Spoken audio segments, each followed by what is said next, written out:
Hi everyone. दोस्तों, इस video को बहुत ध्यान से देखना, बहुत ध्यान से समझना, उसके बाद ही रिएक्ट करना। मैं हर एक चीज़ इस वीडियो में डिस्कस करूंगा। ये वीडियो एसओएल के एनईपी के सेमेस्टर 2, 4, 6 के लिए है और पीजी कोर्सेज के लिए है। ये वीडियो ईआर सब्जेक्ट के इंटरनल असेसमेंट में है। देखिए दोस्तों, क्या होता है, अगर आप करेंटली 6 सेमेस्टर में हो और आपका 4th या 2nd सेमेस्टर में ईआर है, इसेंशियल रिपीट है, तो आपको उस सब्जेक्ट का इंटरनल असेसमेंट देना होता है। सिमिलरली अगर आप 4th सेमेस्टर में हो और आपका 2nd सेमेस्टर में ईआर है, तो आपको उस ईआर सब्जेक्ट का भी इंटरनल असेसमेंट देना होता है। इस बार एसओएल ने क्या करा है, जो शेड्यूल निकाला है, ये शेड्यूल आप यहाँ पर देख सकते हो। सेमेस्टर 2 के जो इंटरनल असेसमेंट है 26 मई से 1 जून के बीच होंगे। सेमेस्टर 4 के 11 मई तक हो गए हैं और सेमेस्टर 6 के 15 मई तक हैं। अब यहाँ पे कुछ बातें हैं जो आपको समझनी है। अच्छा, पीजी प्रोग्राम के 16 मई से 25 मई के बीच होंगे।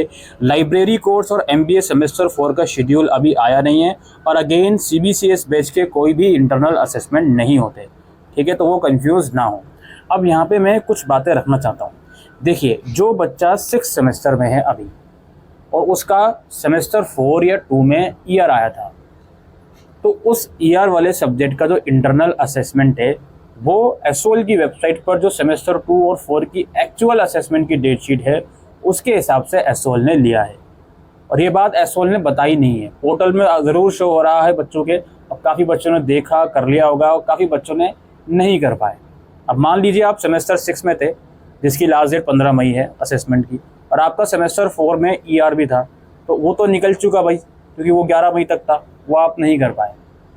अब अगर सेमेस्टर 2 में भी आपका ईआर है तो वो 9 मई से 15, तो वो 26 मई से 1 जून के बीच होगा, उसे कर लीजिएगा। उस दौरान आपका शो होगा, उसे कर लीजिएगा।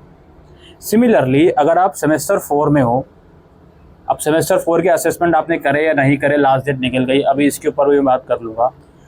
सेमेस्टर 4 के साथ अगर आपका सेमेस्टर 2 में भी ईआर आया हुआ है तो भाई वो 26 मई से 1 जून के बीच आपके पोर्टल में शो होगा, उसे कर लीजिएगा प्लीज़, ठीक है। इसीलिए मैंने इस वीडियो को बनाया है आप लोगों को बताने के लिए कि मैं तो यार सेमेस्टर 4 में हूँ, लास्ट डेट भी निकल गई और ईआर का भी शो नहीं हुआ, मेरे कुछ सब्जेक्ट रह भी गए।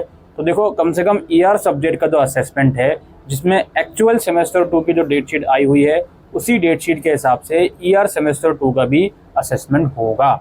इस चीज़ को समझ लो, प्रज्ञान पोर्टल को उस डेट शीट के हिसाब से चेक करते रहिएगा।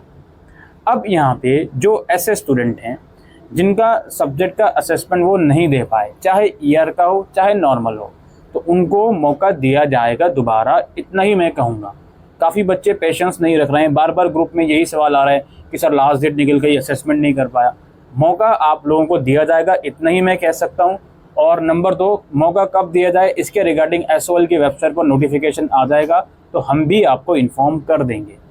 जो पीजी का बच्चा है, फिलहाल 16 मई से 25 मई के बीच इनका एक्चुअल सेमेस्टर 4 का भी असेसमेंट रहेगा, और अगर सेमेस्टर 2 में ईआर है तो इसी दौरान उनका सेमेस्टर 2 का जो ईआर का असेसमेंट है वो भी शो होगा, ठीक है। ये मुझे लगता है अब आपके डाउट क्लियर हो गए होंगे। एक वक्त के लिए ईआर को हटा दें, आपका अगर सेमेस्टर 6 में है उसके साथ सेमेस्टर 2 या 4 का भी असेसमेंट देना है, देन ईआर, तो वो इसी डेट शीट के हिसाब से होगा। सेमेस्टर 4 का भी देना है तो इसी के हिसाब से होना था। अब चूंकि वो डेट निकल गई है तो मौका दोबारा से दिया जाएगा एसओएल द्वारा। प्लीज़ उस मौके का इंतज़ार करें। एसओएल की वेबसाइट और अपना प्रज्ञान पोर्टल रेगुलर इंटरवल पर चेक करते रहें। ऑलराइट, ये एक इम्पोर्टेंट नोटिफिकेशन इन्फॉर्मेशन इस वीडियो के अंदर मैं देने आया था।